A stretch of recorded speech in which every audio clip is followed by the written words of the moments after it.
नमस्कार दोस्तों और जय हिंद दोस्तों। काजल क्लासेस में आप सभी का स्वागत है। आज की क्लास में हम सीखेंगे प्रत्यय। तो दोस्तों मेरे वीडियो को अंत तक जरूर देखिएगा। वीडियो पसंद आने पर मेरे चैनल को सब्सक्राइब और मेरे वीडियो को लाइक जरूर करिएगा।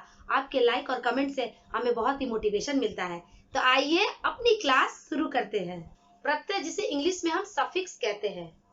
प्रत्यय दो शब्दों के योग से मिलकर बना है, प्रति और अय। प्रति और अय मिलकर प्रत्यय कहलाता है। प्रति का अर्थ होता है साथ में या फिर बाद में। ठीक है, साथ में या फिर बाद में। और अय का अर्थ होता है चलने वाला, चलने वाला। अर्थात हम कह सकते हैं शब्दों के साथ में पर बाद में चलने वाले को हम क्या कहते हैं? प्रत्यय कहते हैं। तो आइए प्रत्यय का परिभाषा पढ़ते हैं। आइए प्रत्यय की परिभाषा पढ़ते हैं। प्रत्यय की परिभाषा, वे शब्दांश जो किसी शब्द के अंत में जुड़कर उसके अर्थ को प्रभावित करते हैं उन्हें प्रत्यय कहते हैं। प्रत्यय की परिभाषा क्या है? वे शब्दांश। ठीक है, प्रत्यय क्या है? शब्द नहीं होते हैं, ये क्या होते हैं? शब्दांश होते हैं, शब्द के अंश होते हैं। वे शब्दांश जो किसी भी शब्द के अंत में मतलब बाद में या फिर उसके पीछे लगकर जुड़ने वाले अर्थ को प्रभावित करते हैं। किसी भी शब्द के अंत में ये जुड़कर उसके अर्थ को नई विशेषता लाते हैं या फिर उसके अर्थ को परिवर्तित करते हैं, तो उन्हें ही हम क्या कहते हैं? उन्हें हम प्रत्यय कहते हैं। जैसे मान लीजिए सुंदरता बराबर सुंदरता, अपनापन बराबर क्या हुआ? अपनापन। तो यहाँ पर ता और पन ये क्या है? ये है प्रत्यय। और ये हमारा जो मूल शब्द है सुंदर और अपना के साथ जोड़ दिए गए हैं। जब हम इन दोनों प्रत्यय ता और पन दोनों प्रत्यय को सुंदर और अपना के साथ जोड़ दिए तो हमारा क्या शब्द बना? सुंदरता और अपनापन। इस तरह के नए शब्द की रचना हुई है, इसे ही हम प्रत्यय कहते हैं। प्रत्यय की विशेषता क्या है?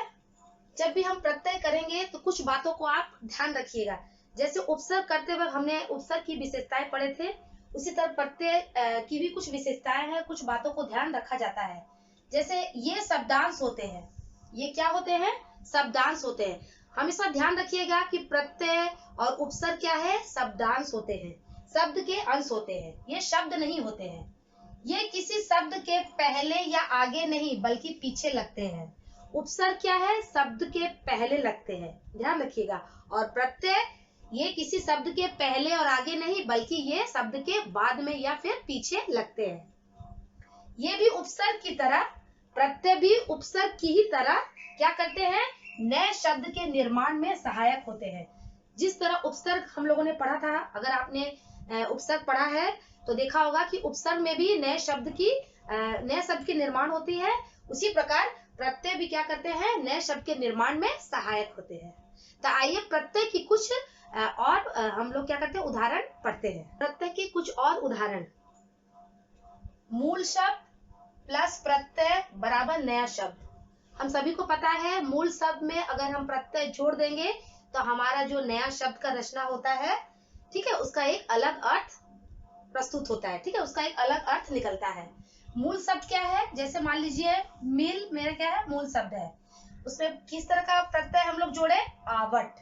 मिल में आवट प्रत्यय लगा दिए तो क्या हो गया? मिलावट। मिल और आ हो गया हमारा आ की मात्रा, मिलावट। ठीक है, मिलावट हमारा नया शब्द बना।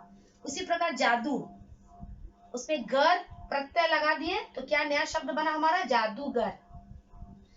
ठीक है, अगर मान लीजिए जैसे यहाँ पे है सफल, सफल में ता प्रत्यय लगा दिए तो क्या हो गया? सफलता। ठीक है, ये हमारा नया शब्द बना। सिल, सिल में आई प्रत्यय लगा दिए, ठीक है, सिल आई। सिल और ल के बगल में क्या हो गया? हमारा आ की मात्रा जुड़ गया, सिलाई। तो क्या नया शब्द बना हमारा? सिलाई।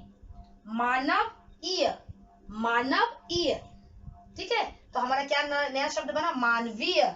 मानव और बड़ी की मात्रा व में लगा दिए, क्या हो गया? मानवीय। क्या हो गया? मानवीय। इस तरह के हमारे नए शब्द बनकर तैयार हुए। मूल शब्द का अपना एक अलग अर्थ होता है, ठीक है, हम सभी को पता है मूल शब्द का एक अलग अर्थ होता है।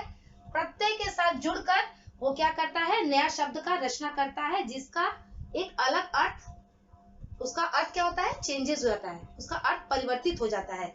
इसे ही कहते हैं प्रत्यय, ठीक है। जब भी प्रत्यय किसी भी शब्द के पीछे लगकर नए शब्द का निर्माण करते हैं तो उसका अर्थ में क्या है, हम लोग परिवर्तन या चेंजेस देखते हैं, हम लोग इस तरह का चेंजेस देखते हैं। तो आइए कुछ और प्रत्यय का एग्जाम्पल के द्वारा हम इसको और अच्छी तरह से समझ सकते हैं।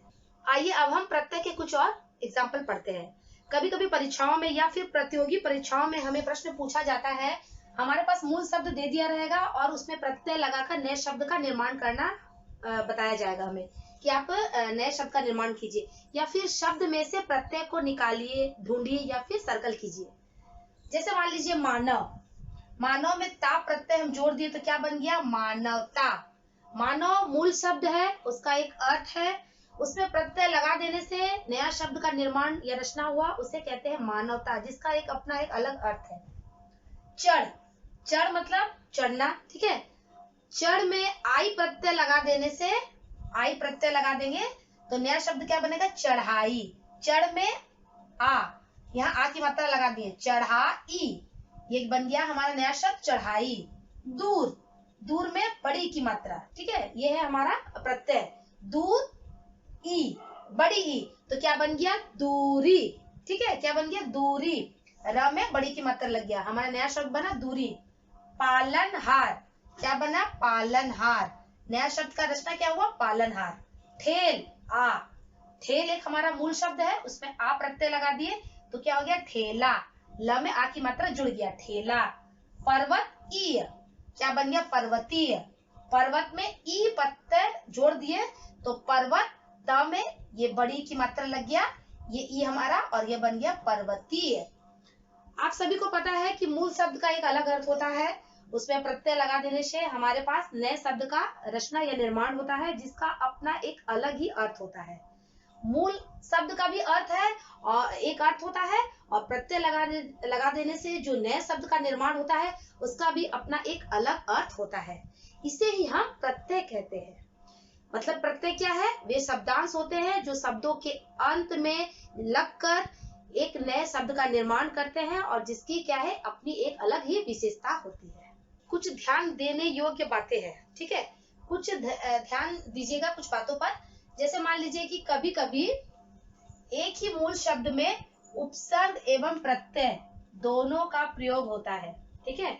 अब आप बोलेंगे ये कैसे, तो आइए एक एग्जाम्पल के द्वारा समझते हैं हम लोग। कभी कभी एक ही मूल शब्द में एक उपसर्ग और एक प्रत्यय दोनों का प्रयोग होता है। जैसे मान लीजिए स्वतंत्रता एक शब्द है, उसमें स्वतंत्रता, ठीक है, इसमें क्या है, इसका मूल शब्द क्या है, मूल शब्द है स्वतंत्रता का तंत्र, तंत्र इसका मूल शब्द है। इसके आगे क्या लगा है, उपसर्ग स्व और ता प्रत्यय जोड़ दिया गया है। तो इस तरह का आप बहुत सारे एग्जाम्पल कभी कभी देख सकते हैं जिसमें हम लोग उपसर्ग और प्रत्यय दोनों का ही प्रयोग करते हुए पाएंगे। और क्या ध्यान देने वाली बातें क्या है कि कभी कभी दो प्रत्ययों का एक साथ प्रयोग किया जाता है, कभी कभी दो प्रत्यय एक साथ प्रयोग किए जाते हैं। जैसे मान लीजिए समझदारी एक शब्द है, इसमें मूल शब्द क्या है, समझ, समझ क्या है, मूल शब्द है, और इसमें दार और बड़ी ई, ये क्या है, ये दोनों प्रत्यय है। समझदारी, समझदारी क्या बन गया हमारा, समझदारी। तो इस तरह के शब्द में आप देखिएगा कभी कभी दो प्रत्यय का भी प्रयोग किया जाता है। दोस्तों आज की क्लास में हमने प्रत्यय जिसे इंग्लिश में सफिक्स कहते हैं उस पर पढ़ाई की। आप भी इसे घर पर अच्छी तरह से प्रैक्टिस करिएगा। मिलते हैं अपने आने वाले नेक्स्ट वीडियो में एक नए विषय के साथ। तब तक के लिए धन्यवाद।